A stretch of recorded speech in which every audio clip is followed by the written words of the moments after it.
शिक्षक वर्गातच विद्यार्थ्यांसमोर पाय वर करून गाढ झोपी गेला। जालन्याच्या जाफराबाद इथल्या जिल्हा परिषद शाळेतला हा प्रकार आहे। शिक्षकाचा व्हिडिओ सध्या सोशल मीडियावर व्हायरल होतोय। शिक्षकावर काय कारवाई होणार याकडे आता सर्वांचं लक्ष आहे।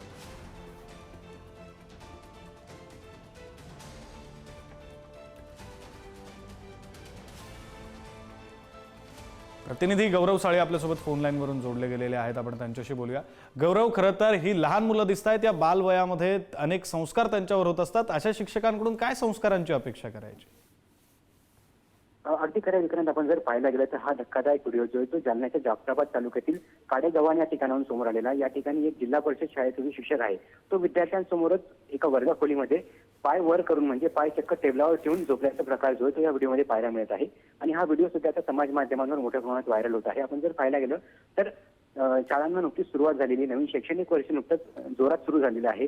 प्रत्येक ठिकाणी विद्यार्थ्यांचं मोठ्या उत्साहात आणि आनंदात स्वागत करण्यात आलं आणि त्यातच शाळा सुरू होऊन अवघे काही दिवस होत नाही तितक्यातच हा धक्कादायक व्हिडिओ जो आहे तो जालन्याच्या जाफराबाद तालुक्यातील एका जिल्हा परिषद शाळेतून समोर आलेला आहे। आणि पुन्हा एकदा जिल्हा परिषद शाळांमध्ये विद्यार्थ्यांना शिकवलं जातं की नाही, हा प्रश्न या निमित्ताने आता उपस्थित झालेला आहे। आणि आता हा व्हिडिओ जो आहे तो मोठ्या प्रमाणात सगळीकडे व्हायरल होत आहे। आणि यामुळे आता या शिक्षकावर विद्यार्थ्यांसमोरच चक्क टेबलवर पाय ठेवून झोपणाऱ्या शिक्षकावर काय कारवाई होणार, आता याकडे सर्वांची लक्ष लागल्याचं पाहायला मिळत आहे। खरं आहे गौरव, काही कारवाई केली जाते का याकडे तुमचं लक्ष असू द्या। तुर्तास धन्यवाद तुम्ही दिलेल्या तपशिलांसाठी।